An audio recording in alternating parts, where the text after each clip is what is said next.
Good morning students. कैसे हो बेटा? अच्छे हो? हाँ हाँ, ठीक हो ना? चलो ठीक है। तो कल क्या पढ़े थे ये बताओ। कल क्या पढ़े थे बताओ। क्या पढ़े थे कल? फिनॉल। हाँ, फिनॉल में हम लोग पढ़े थे, क्या पढ़े थे? Method of preparation. फिनॉल का पढ़े थे हम लोग, मेथड ऑफ प्रिपरेशन। सही है? हाँ सर। तो आज हम उसकी प्रॉपर्टीज पढ़ने जा रहे हैं। फिनॉल के कौन कौन से रिएक्शन दे सकता है, फिनॉल का नेचर क्या है, फिनॉल किस तरह के रिएक्शन को यूज करता है, ठीक है ना? तो आज हम लोग हेडिंग डालेंगे, क्या डालेंगे? Properties of phenol. Okay, write down. शुरू करो बेटा। क्या लिखेंगे हम लोग? Properties of phenol.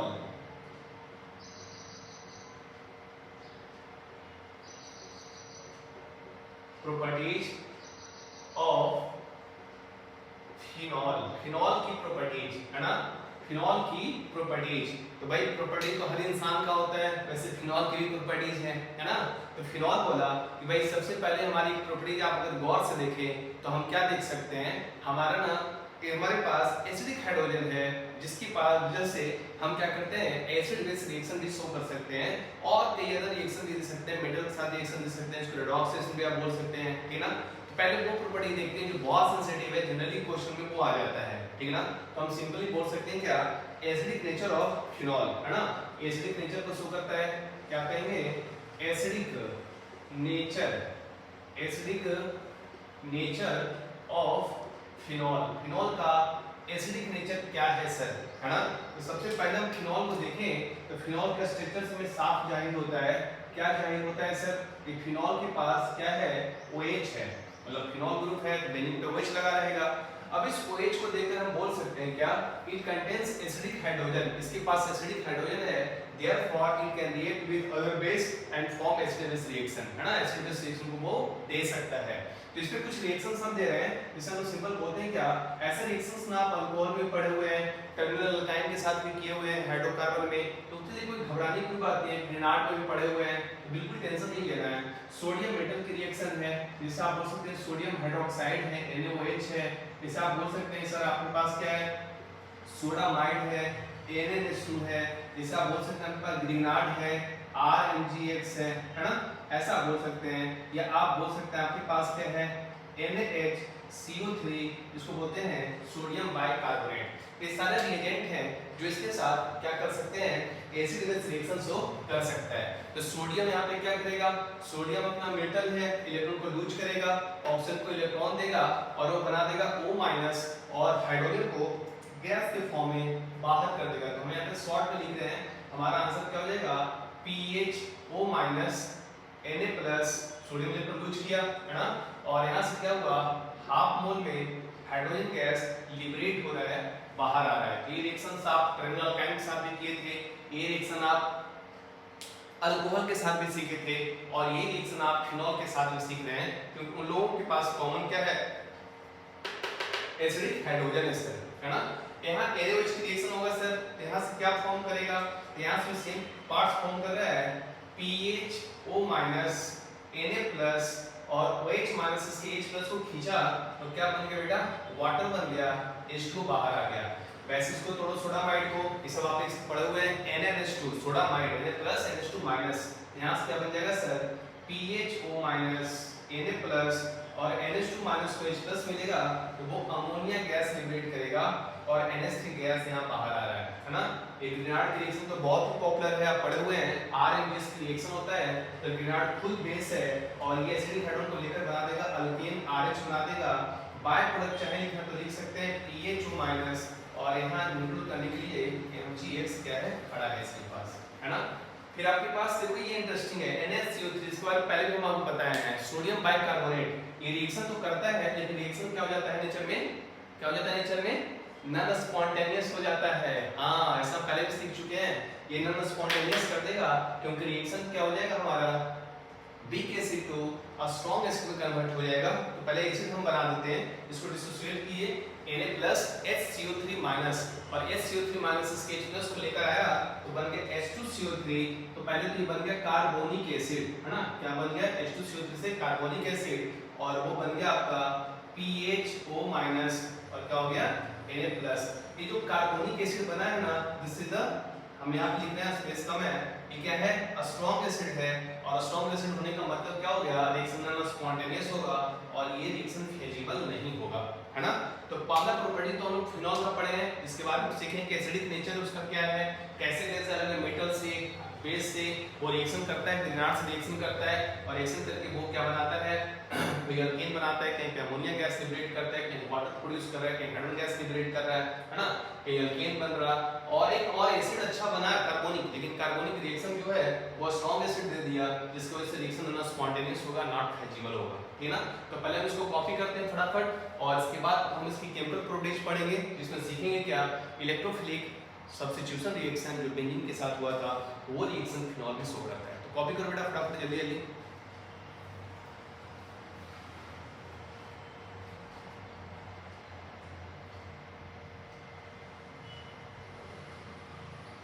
चलो हो गया, आगे बढ़े।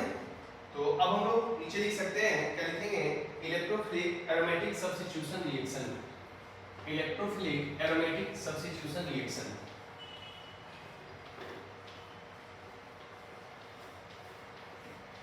इलेक्ट्रोफिलिक, लिखो लिखो सब, इलेक्ट्रोफिलिक एरोमेटिक सब्स्टिट्यूशन रिएक्शन। तो ये रिएक्शन का नेचर तो हमें बताने की जरूरत नहीं है, आप बेंजीन में बहुत अच्छे से पढ़ चुके हैं, है ना। इलेक्ट्रोफिलिक एरोमेटिक सब्स्टिट्यूशन का मतलब होता है सर, बेंजीन जो है वो इलेक्ट्रोफाइल पे अटैक करता है, और अटैक करके क्या करता है, अपने सिस्टम से सिग्मा बॉन्ड तोड़ता है और एक नया सिग्मा का जनरेशन करता है, डेवलप करता है, जिसको आप बोलते हैं सब्स्टिट्यूशन रिएक्शन। अपनी भाषा में क्या बोलते हैं बेटा, सिग्मा बॉन्ड का टूटना, सिग्मा बॉन्ड का बनना, है ना। तो ओवरऑल हम उसको बोलते हैं इलेक्ट्रोफिलिक एरोमेटिक सब्स्टिट्यूशन रिएक्शन। आप शॉर्ट में इसका एक और नाम दे सकते हैं, वो क्या दे सकते हैं, EAS रिएक्शन, है ना। तो हम शॉर्ट में लिख रहे हैं क्योंकि मेरा बोर्ड छोटा है, यहाँ पे EAS रिएक्शन, आप चाहे तो इसको बोल सकते हैं electrophilic aromatic substitution reaction, EAS reaction. तो इसमें ना दो रिएक्शन पहले इंटरेस्टिंग है, वो ये है सर, हमारे पास अगर फिनॉल है ना, तो फिनॉल पे आप रिएक्शन किसका कर रहे हैं, तो मान लेते हैं यहाँ से हम शुरू कर रहे हैं, इसमें पहले नंबर में फिनॉल आया, फिनॉल पे हम क्या कर रहे हैं, ब्रोमिनेशन करा रहे हैं, Br2 करा रहे हैं in the presence of CH2। CH2 तो आपको मालूम है carbon disulphide, C double bond, मतलब कार्बन सेंटर में होगा S double bond C double bond S, CH2 जिससे CO2 होता है, कार्बन डाइऑक्साइड तो कार्बन डाइसल्फाइड है, और एक ऐसा सॉल्वेंट होता है सर, पोलर और प्रोटिक सॉल्वेंट होता है।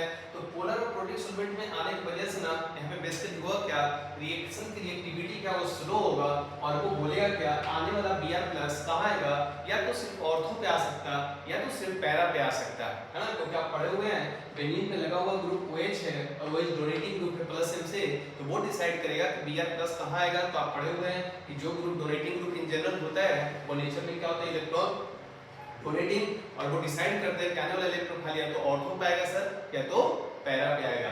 तो Br+ यहाँ से ऑर्थो को ऑक्युपाइड करेगा, या तो पैरा को करेगा। तो आप यहाँ से बोल सकते हैं, क्या बोल सकते हैं, ऑर्थो ब्रोमोफिनॉल, या फिर इसका एक और प्रोडक्ट दे सकते हैं आप, क्या दे सकते हैं, पैरा ब्रोमोफिनॉल, है ना, क्या दे सकते हैं, पैरा ब्रोमोफिनॉल दे सकते हैं। लेकिन इसी फिनॉल पे ना हम Br2 को फिर से ऐड कर रहे हैं, अब सिस्टम में CH2 ना हटाकर हम वाटर डाल दिए, पोलर प्रोटिक सॉल्वेंट, आप बहुत अच्छे से पढ़े हुए हैं इसके बारे में।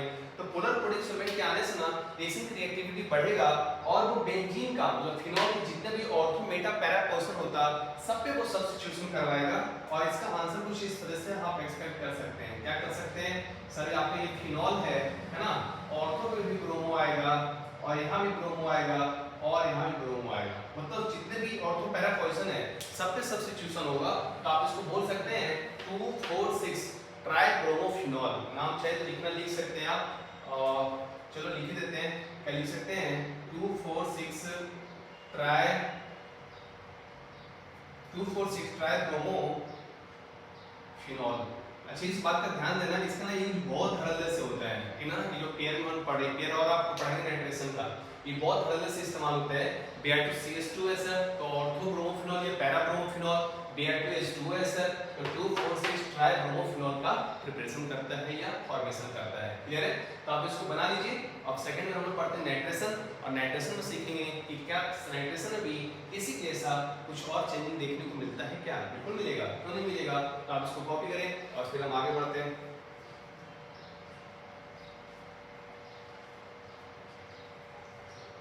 चलो फिर से अब हम इस पे नाइट्रेशन करा रहे हैं सेकंड नंबर में। तो नाइट्रेशन जब कराएंगे तो नाइट्रेशन के लिए करना क्या है सर, नाइट्रेशन के लिए क्या याद करो आप, थोड़ा सा रिएक्शन हमारा रिवीजन होगा पीछे का। अच्छा आपको याद होगा जब एरोमेटिक केमिस्ट्री हम पढ़ा रहे थे तो हमें बताया था हम लोग को क्या कि ये जो रिएक्शन है नाइट्रेशन, सल्फोनेशन, नाइट्रोसोएशन, ये 4 बार पढ़ेंगे, बोले थे ऐसा हम लोग, बिल्कुल। तो देखो हम लोग पहला बार एरोमेटिक कंपाउंड में पढ़े है ना, अभी सब फिनॉल में पढ़ रहे हैं, नाइट्रोन कंटेनिंग में पढ़ेंगे, एक बार और पढ़ेंगे हम लोग। तो बेसिकली ऐसे 3-4 बार तो पढ़ ही लेते हैं हम लोग इसको, है ना, तो याद ही हो जाता है हमारा। तो सेकंड नंबर में हम इस पे नाइट्रेशन करा रहे हैं और नाइट्रेशन के लिए हम इस्तेमाल क्या करेंगे, कंसंट्रेट HNO3, पढ़े थे ना नाइट्रिक एसिड, हां कंसंट्रेट HNO3। तो कंसंट्रेट भी इस्तेमाल कर सकते हैं और डाइल्यूट भी इस्तेमाल कर सकते हैं। तो पहले हम डाइल्यूट को इस्तेमाल कर लेते हैं, हम क्या ले रहे हैं बेटा, डाइल्यूट HNO3, है ना।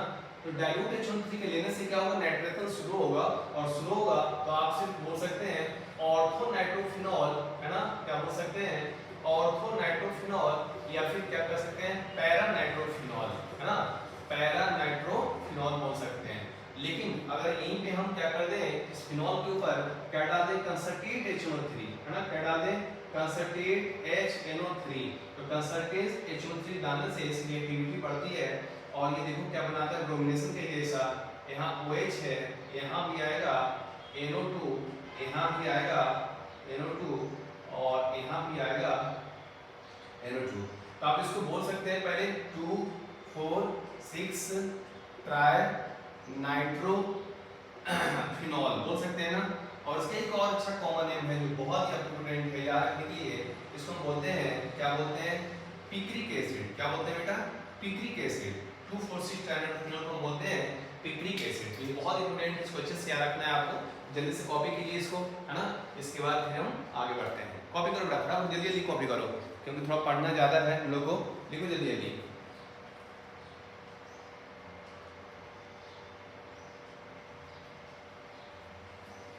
चलो भैया थर्ड रिएक्शन, 2 रिएक्शन यहाँ पे आज हम इंपॉर्टेंट डिस्कशन करने वाले हैं, ठीक है, कल के जैसा।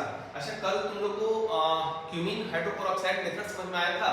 अगर आया होगा तो कमेंट में लिखना हाँ सर समझ में आया था, नहीं समझ में आया था तो बोलना कि समझने की कोशिश कर रहे हैं हम, अपने मैथमेटिक्स को दोबारा पढ़ रहे हैं सर, ठीक है। तो जरा रिप्लाई करना, हमें भी समझ में आया कि भाई जो हम पढ़ा रहे हैं उसका फीडबैक सही आ रहा है कि नहीं आ रहा। नहीं तो हम तो पढ़ाते चले जाएंगे ऐसे ही और पढ़ने वाले बच्चा समझ रहा है कि गाली दे रहा, हमें क्या मालूम है, क्या पता चलेगा गाली दे रहा तो नहीं। तो अगर गाली भी दोगे तो हमें समझ में आना चाहिए ना, तभी तो हम अपने आप को सुधार करेंगे। अब पता ही नहीं चलेगा कि हम गाली सुन रहे हैं कि बड़ाई सुन रहे हैं, हमें तो ऐसे रहेगा हाँ बड़ाई सुन रहे हैं, अच्छा पढ़ा रहे हैं था सर, लेकिन क्या मालूम है किसी को बुरा लग रहा होगा। तुम लिखो भाई कमेंट में लिखो सर आप बहुत गंदे पढ़ाते हो, इसको सुधार करो सर, ऐसे करो, तो हम कोशिश करेंगे अपने आप को सुधारने का, ठीक है। तो आप एक बार लिखना जरूरी थोड़ा सा, क्योंकि वो मैथमेटिक्स बहुत इंपॉर्टेंट है, एडवांस के लिए बहुत काम आता है बेटा, है ना। क्यूमीन हाइड्रोपेरोक्साइड मेथड जनरली आपको मतलब अब बोलना नहीं चाहिए, किसी ऑर्गेनिक के टीचर का आपको टेस्ट अगर लेना हो ना, मतलब पूछना हो कि उनके पास नॉलेज है कि नहीं अच्छा, तो आप क्यूमीन हाइड्रोपेरोक्साइड का मैथमेटिक्स दे दीजिए कि सर इसका मैथमेटिक्स बता दीजिए कैसे ये फॉर्म करता है। दिमाग घूम जाता है अच्छे लोगों का कि कैसे वो मैथमेटिक्स फॉर्म करके फिनॉल प्लस एसीटोन बनाता है, ठीक ना। लेकिन आपको याद रखना है, क्या याद रखना है कि जब भी रिएक्शन करना है तो बेसिकली करना है क्या है, पहले क्यूमीन बनाना है और क्यूमीन से बना लेना है फिनॉल प्लस एसीटोन, एयर का ऑक्सीडेशन होता है वाटर आपके साथ रहता है, ठीक है। चलो तो अब आगे बढ़ते हैं, अब हम सिंपल देख रहे हैं नेक्स्ट अगली रिएक्शन जो हम पढ़ रहे हैं इसको हम बोलते हैं नेम रिएक्शन ही कर सकते हैं आप इस चैप्टर का। फिनॉल का वो नेम रिएक्शन है और बहुत ही काम का चीज है कि जेईई मेंस के लिए बहुत काम आता है। जेईई मेंस में कई बार पूछा हुआ है, जेईई मेंस और नीट में काम आता है, एडवांस में तो बहुत कम है, लेकिन जेईई मेंस में बहुत काम आया है, कई बार रिसेंटली पूछा हुआ है। इसको बोलते हैं रायमंड-टाइमर रिएक्शन, है ना। नाम भी बहुत फेमस है, आप किसी से पूछना जो एक स्टूडेंट हो चुका है मतलब पढ़ चुका है उससे पूछना रायमंड-टाइमर रिएक्शन क्या है, बहुत इंपॉर्टेंट है ये, मतलब जेईई मेंस के लिए और नीट के लिए बहुत काम है, ध्यान से देखना।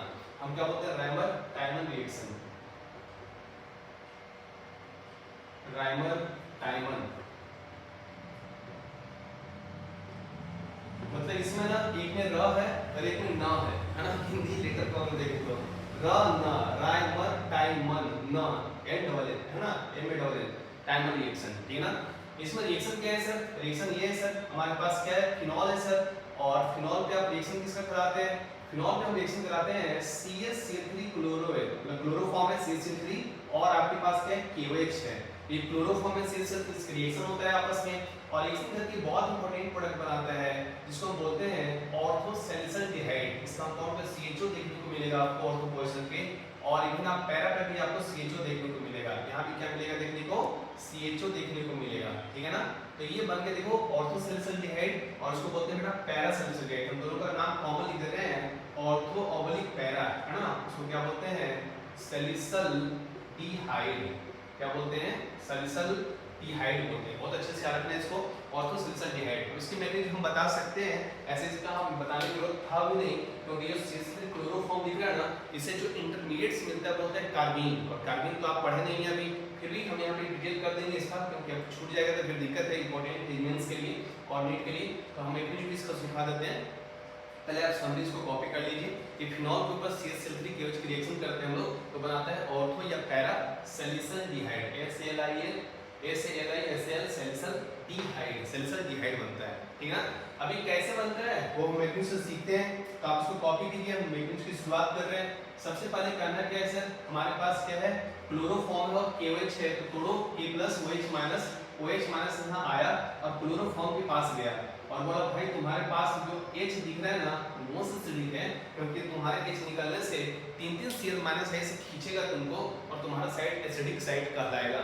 तो हम क्या करते हैं, तुम्हारे H प्लस को खींच के बाहर ले जा रहे हैं। H प्लस जैसे निकलेगा तो 2 इलेक्ट्रॉन फ्री हुआ है कार्बन का और एक हाइड्रोजन का, दोनों इलेक्ट्रॉन कार्बन को मिलेगा और कार्बन से एक Cl इलेक्ट्रॉन लेकर क्या हो गया, बाहर आ गया। हाँ से देखना सिचुएशन को, पहले OH माइनस H प्लस को खींचा, 2 इलेक्ट्रॉन फ्री हुआ, फ्री होकर कहाँ आया, कार्बन पे जैसे वो नेगेटिव के फॉर्म में डेवलप होना शुरू हुआ, कार्बन से Cl क्या किया, कार्बन के इलेक्ट्रॉन लेकर खुद के इलेक्ट्रॉन लेकर Cl माइनस के फॉर्म में सिस्टम से बाहर हो गया।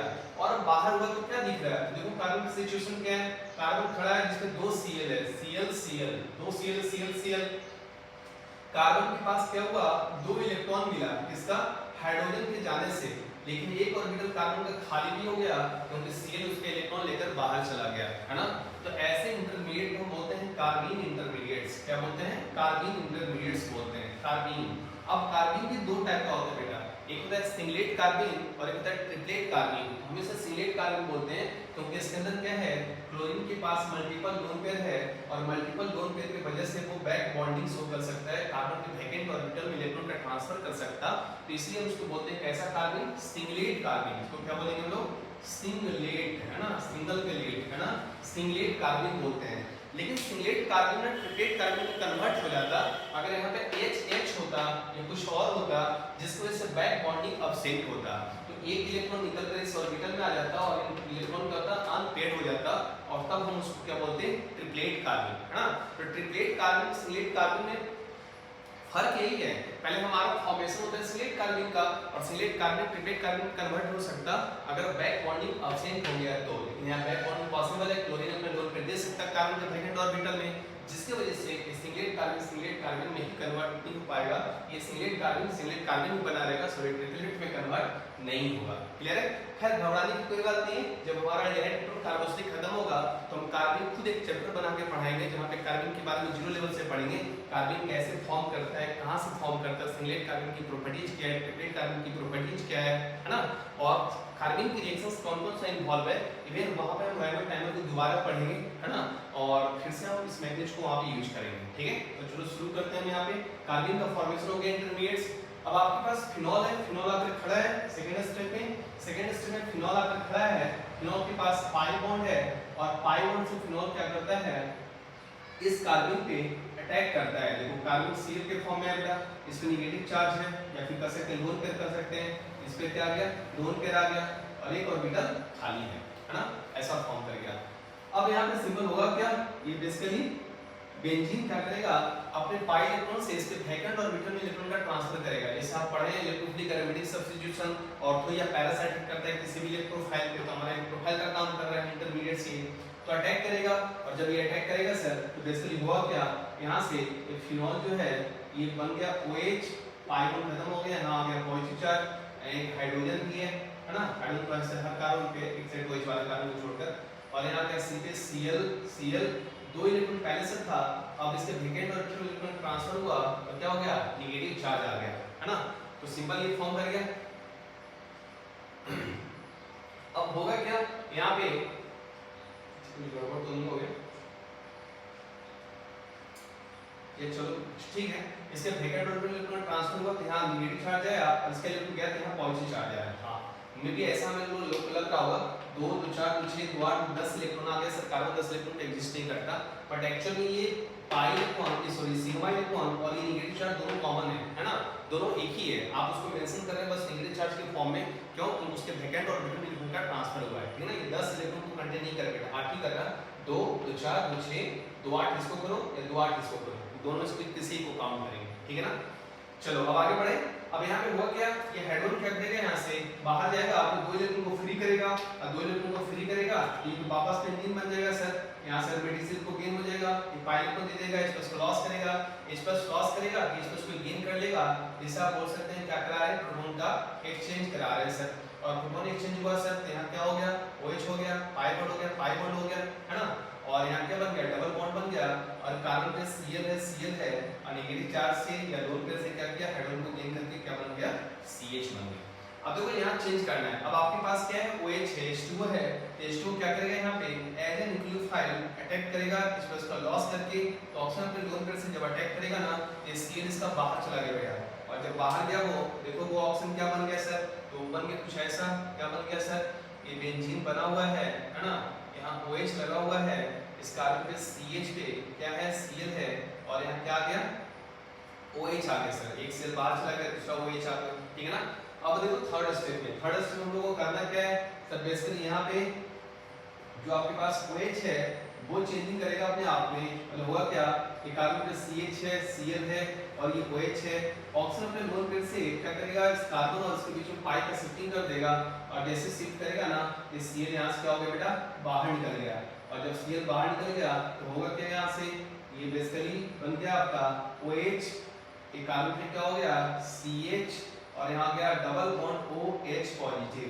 अब आप जानते हैं ऑक्सीजन में पॉजिटिव क्या होता है, अनस्टेबल, H+ का लॉस करेगा सर, और जैसे लॉस करेगा तो आपका आंसर क्या बन गया, ऑर्थोसैलिसल्डिहाइड ना, CHO का फॉर्मेशन करने से, और ये बन गया ऑर्थोसैलिसल्डिहाइड। और इस तरीके से हम सिंपल बोल सकते हैं क्या, ऑर्थोसैलिसल्डिहाइड बनने के बाद ये रिएक्शन क्या बन गया, पैराक्स भी आप बना सकते हैं। ऑर्थोस पे अटैक करेंगे तो ऑर्थोस बनेगा सर, आप यहाँ पैरा से अटैक करते हैं कार्बन पे, पैरा पे आ जाता CH, है ना। इसको कॉपी करते हैं, घबराने की कोई बात नहीं है, इस रिएक्शन को हम दोबारा पढ़ेंगे जब कार्बनिक टॉपिक को हम इनिशियल लेवल से शुरू लेवल से पढ़ना शुरू करेंगे, तो उसकी मैग्नीट्यूड में ये भी आएगा, थर्मोडायनामिक रिएक्शन, और भी बहुत सारे रिएक्शंस हैं, सिमोन स्मिथ रिएक्शंस है, रिएक्शन ऑफ कार्बन ग्रुप है, reaction of addition of alkene है, तो 5 6 7 रिएक्शन हमें पढ़ना है हम लोग को, है ना, कार्बन से रिलेटेड। और सिंगल सीखना है सिंगलेट कार्बन कैसा होता है, ट्रिप्लेट कार्बन कैसा होता है, तो आप इसको कॉपी कीजिए फटाफट जल्दी से।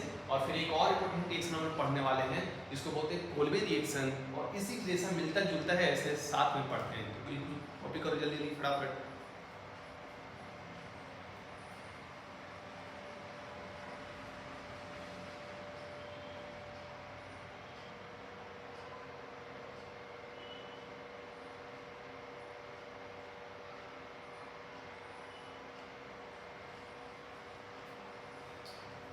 चलो हो गया, अब आगे बढ़ते हैं लोग। अब सिंपल बोलते हैं क्या, एक और रिएक्शन है सर जिसको हम बोलते हैं कोल्बे रिएक्शन, और कोल्बे रिएक्शन में यहाँ हम लोग पढ़े राइमोटाइप में सैलिसल्डिहाइड बनता है, और कोल्बे रिएक्शन में क्या बनता है सर, सैलिसिलिक एसिड बनता है, वेरी गुड, क्या बनता है, सैलिसिलिक एसिड बनता है सर, और वहां पे भी रिएजेंट इस्तेमाल करते हैं। तो एक और रिएक्शन देखा जाए, उसके बाद सर छोटे छोटे रिएक्शंस हैं उसको कवर कर लेंगे जल्दी जल्दी, तो एक और रिएक्शंस देखते हैं फिर आगे बढ़ते हैं। मजा आ रहा है भाई, बिल्कुल आ रहा है सर, मजा आना चाहिए। चलो तो हम लोग चौथे नंबर में क्या लिखेंगे, Kolbe reaction, Kolbe reaction, Kolbe. तो कोल्बे रिएक्शन में बेसिकली होता है क्या, आपके पास वापस फिनॉल आकर खड़ा है ना, ये बोल रहा बोलो भाई हमें क्या आदेश है, और सामने रिएक्ट बदला, और ये क्या बन गया सर, यहाँ पे NaOH सोडियम हाइड्रोक्साइड, साथ में कार्बन डाइऑक्साइड, और आप क्या लेते हैं H+H2O, ठीक है ना, ये 1 में रख लीजिए, इसको 2 में रख लीजिए, ऐसा हो गया। ये और करके एक और ये हम लिख रहे हैं, उसको हम लोग क्या बोलते हैं, NaOH CCl4, है ना, जिसको आप बोलते हैं पाइरीन, पढ़े हैं लोग ऐसा, पाइरीन के बारे में, डायक्रोमेट 0 इसके पास होता है, ये दो में से एक ये हो गया आपका कॉम्बिनेशन, एक ये हो गया, इस दो में से कोई भी इस्तेमाल करेंगे यहाँ से आंसर ये आने वाला है। क्या आंसर आने वाला है सर? ये बेंजीन है सर, इस पे OH लगा है, फिनॉल है सर। ऑर्थो क्या आ जाएगा? COOH, जिसको बोलते हैं ऑर्थो सैलिसिलिक एसिड। या फिर ये काम आप पैरा से भी कर सकते हैं, और पैरा पर भी आप ला सकते हैं COOH, जिसको बोल सकते हैं पैरा सैलिसिलिक एसिड। तो नाम अगर हम कॉमन लिखें तो क्या लिख सकते हैं? ऑर्थो या पैरा, ऑर्थो या पैरा, है ना। और ये क्या है? सैलिसिलिक एसिड,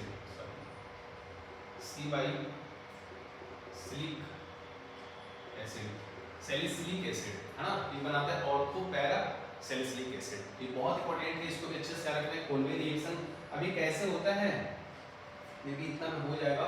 चलो आप इसको कॉपी कर लो पहले, है ना, फिर देख लेते हैं, आगे बढ़ा लेंगे रिएक्शंस को, ठीक है। कॉपी को पढ़ाइए इस फटाफट, जल्दी जल्दी लिखना है। जितना जल्दी लिखेंगे लेक्चर जल्दी लिखोगा आपका, तो आपको रिवीजन करने का टाइम मिलेगा।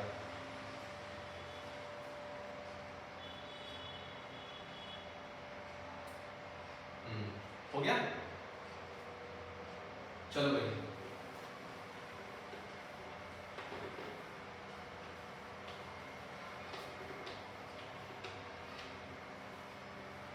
चलो तो देखते हैं कैसे बनता है कोलवे रिएक्शन। देखो तो सिंपल बोलते हैं क्या, जैसे आपके पास क्या है, आपके पास बेंजीन है, एक्चुअली मार्कर मेरा ना खराब हो गया है, कोई बात नहीं, यहाँ OH है। अच्छा एक काम करो, क्या काम करो, पहले इलेक्ट्रोफाइल को तैयार कर लेते हैं, है ना, और फिर या चलो देखो हमारे पास क्या है, NaOH है, तो इसको डिसोसिएट करो, OH माइनस आ गया। OH माइनस क्या करेगा, इसके H प्लस को बाहर खींच के लेकर गया बेटा। तो जैसे H प्लस को बाहर खींच कर गया, दो इलेक्ट्रॉन फ्री हुआ, एक कार्बन का, एक ऑक्सीजन का और एक हाइड्रोजन का। तो ऑक्सीजन पे आ गया सर नेगेटिव चार्ज, यहाँ बन गया O माइनस, को बोल सकते हैं आप फिनॉक्साइड आयन। अब इसका रेजोनेंस करेंगे हम लोग, रेजोनेंस करके ऑर्थो और पैरा पे हम क्रिएट करेंगे न्यूक्लियोफिलिसिटी, है ना। अभी तो सवाल यहाँ पे एक छोटा सा है, कई बार पूछा गया है सर हम O माइनस से अटैक नहीं कर सकते हैं क्या? कर सकते हैं, लेकिन ऑक्सीजन के नेगेटिव से ज्यादा बेटर कार्बन का नेगेटिव है हमारे एल्केन न्यूक्लियोफाइल, और कार्बन एल्केन न्यूक्लियोफाइल ऑक्सीजन से ज्यादा बेटर काम करेगा, इसलिए हम क्या करते हैं, पाई बनाकर ऐसे शिफ्ट करते हैं। A डबल बॉन्ड में C पर नेगेटिव चार्ज यहाँ आ जाएगा सर, और पाई बॉन्ड यहाँ आ जाएगा, इसका RS कुछ ऐसा बन जाएगा। कैसा बन जाएगा सर? यहाँ डबल बॉन्ड O हो गया सर, ये पाई बॉन्ड है, और यहाँ क्या आ गया भाई, नेगेटिव चार्ज आ गया सर, है ना।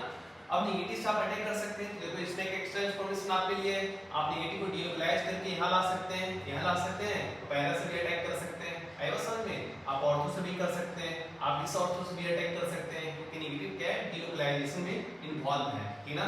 और सामने कौन खड़ा है, सामने आपके लिए CO2 लिए कार्बन डाइऑक्साइड, तो CO2 क्या है, पार्शियली पॉजिटिव चार्ज है, गरीबी है, डिफिशिएंसी है, तो ये एजेनिक कुछ यहाँ अटैक करके इस बॉन्ड को क्या करेगा बेटा, तोड़ देगा, बॉन्ड तोड़ेगा, ये तो बन गया डबल बॉन्ड O, अभी भी बना हुआ है, पाई बॉन्ड है, और इस कार्बन से क्या हो गया, C double bond O minus हो गया। अच्छा इस कार्बन पे एक हाइड्रोजन है, इसका यूज हमें करना है, हम इंडिकेट कर रहे हैं, ठीक है ना। अब यहाँ से हाइड्रोजन क्या करेगा, इसके एरोमेटिसिटी को मेंटेन करिए, अपना इलेक्ट्रॉन छोड़ेगा, और जैसे इलेक्ट्रॉन आएगा तो इलेक्ट्रॉन ऊपर शिफ्ट हो जाएगा, है ना, और बन जाएगा O माइनस। तो यहाँ के बाद स्ट्रक्चर कुछ ऐसा कन्वर्ट होगा क्या, ये पाई बॉन्ड है, ये बन गया O माइनस, यहाँ पाई बॉन्ड बन गया सर, और ये कार्बन पे बन गया डबल बॉन्ड O माइनस। अब अगले स्टेप में आप ऐसा बोल सकते हैं ना, क्या बोल सकते हैं, इसको भी न्यूट्रल करना है, इसको भी न्यूट्रल करना है ना।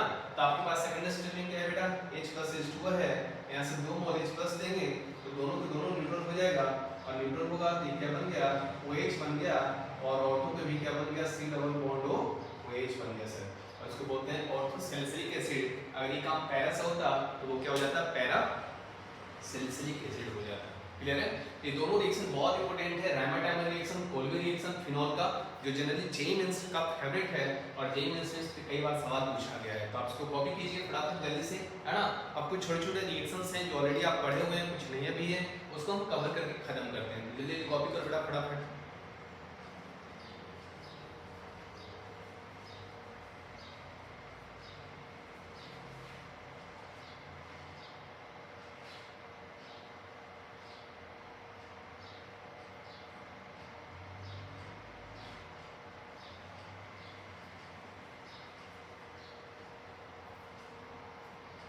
चलो भाई, अब कुछ रिएक्शंस ऐसे हैं जो आप ऑलरेडी पढ़ चुके हैं, जैसे आप पढ़े थे Friedel-Crafts acylation, Friedel-Crafts alkylation, nitrosation, sulphonation, ये सारे रिएक्शंस आप पढ़े हुए हैं। बस फिनॉल के 1 by 1 विदाउट मैग्नीज, क्योंकि मैग्नीज तो आप पहले से पढ़ चुके हैं इलेक्ट्रोफिलिक एरोमेटिक सब्स्टिट्यूशन का, तो विदाउट मैग्नीज हम क्या कर रहे हैं, फटाफट ऐड करते चले हो जाते हैं, ठीक ना।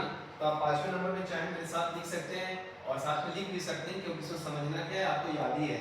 तो आप लिख सकते हैं, क्या लिख सकते हैं, फ्रीडलक्राफ्ट अल्काइलेशन, है ना, फ्रीडलक्राफ्ट अल्काइलेशन। देखो 1 महीना मेरा बंद हो गया पढ़ाने का तो एल के बाद क्या आएगा हमें मालूम नहीं है, लेकिन ऐसा नहीं है, हो जाता है कभी कभी, तो मिस्टेक होता है। अल्काइलेशन सही है ना।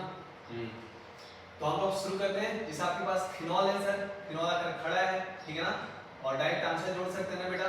आपके पास क्या है सर, आपके पास एक ग्रुप हम दे दिए, क्या दे दिए सर, यहाँ Cl है, RCl AlCl3, है ना, RCl क्या है, AlCl3 है। तो आप देखिए गौर से, क्या रिएक्टेंट होगा कि नहीं होगा, बिल्कुल होगा। यहाँ पहले कैटायन बनेगा सर Cl के निकलने से, और ये कैटायन रेंज होकर यहाँ आएगा, तो आप बोल सकते हैं ऑर्थो या पैरा पे क्या लग जाएगा, आइसोप्रोपाइल ग्रुप लग जाएगा। अभी तो इसमें डिटेल नहीं कर रहे हैं, आप पढ़े हुए बहुत अच्छे से फ्रीडलक्राफ्ट अल्काइलेशन, RCl AlCl3 का मैग्नीज सब कुछ आपको पढ़ाए हुए हैं, रिएक्टेंट कैसा होता है वो भी सिखाया हुआ है। तो पहले आप देख लीजिए, ऑर्थो से बना सकते हैं आप, ऑर्थो पे क्लॉटिंग करेगा तो हम इसे पैरा पे भी ले जाकर छोड़ सकते हैं, है ना। ये बन जाएगा ऑर्थो आइसोप्रोपाइल फिनॉल या पैरा आइसोप्रोपाइल फिनॉल, है ना, इसे फॉर्म कर जाएगा। फिर छठे नंबर में हम लोग कर सकते हैं, हमारे पास रिएक्शन क्या है, फ्रीडलक्राफ्ट असाइलेशन, है ना, असाइलेशन। तो असाइलेशन के लिए क्या इस्तेमाल करते हैं सर, तो असाइलेशन के लिए क्या इस्तेमाल करेंगे, आपके पास ये फिनॉल है और फिनॉल के ऊपर आप क्या डाल देते हैं, C3COCl, C3COCl AlCl3, है ना। तो यहाँ से क्या हो जाएगा बेटा, ये कार्बन पे पॉजिटिव आएगा, आप ऑर्थो या पैरा से जब अटैक करेंगे, ऑर्थो पैरा से अटैक करने के बाद क्या होगा, यहाँ OH आएगा और यहाँ बन जाएगा COCH3, है ना, COCH3 बन जाएगा। आप ये काम कहाँ से कर सकते हैं सर, ये काम सर हम कहाँ से कर सकते हैं, पैरा से भी कर सकते हैं सर, बिल्कुल कर सकते हैं। इसको आप कॉपी कीजिए फटाफट जल्दी, तो आपको पढ़ा हुआ है, 1-2 रिएक्शन और पढ़ेंगे वो भी आपको पढ़ा हुआ है, लिखो जल्दी जल्दी।